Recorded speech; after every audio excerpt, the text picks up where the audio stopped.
as we described, you all are always 2.5 miles in front of everyone. And 2 to 3 years from now, when we call you up and say, "Hey, Shane, can you come on the radio show?"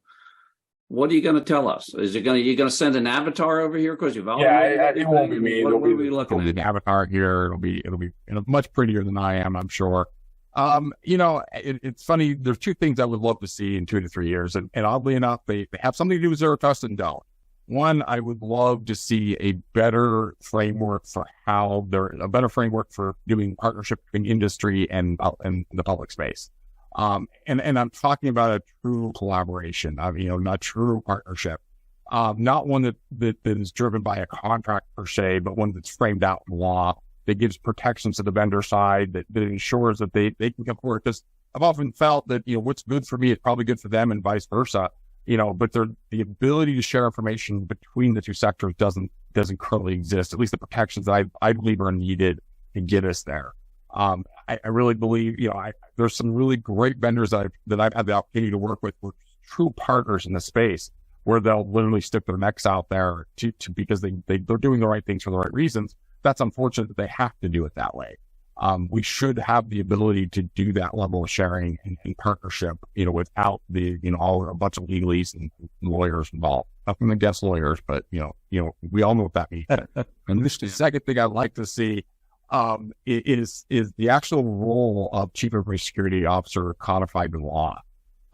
It hasn't been a problem at CIS, but it has been problems in other federal agencies where, because the CISO is defined by its relationship to the CIO, and the CIO gets to decide the role and responsibilities and sort of the operational breadth of the CISO, that causes a number of problems. And you see that, especially when we're pushing forward an initiative like Zero Trust, where on my side of the house, for example, I own identity. I own a lot of the things from it that are within the Zero Trust realm of possibilities that make it much easier for me to do things. Whereas some of my counterparts in other agencies don't have that ability because their CIO defines the CISO in a very different way. It could be a very policy-driven job, and running that and putting that into law.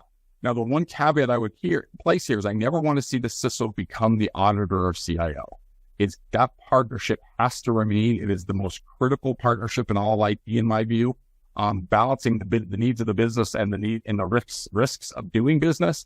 I think have to be maintained. You have to have that partnership. So I don't want to see that broken up. I don't want to have it separated and going our own way. But at the same time, giving distinct legal authority to CISOs, I think, is going to add value.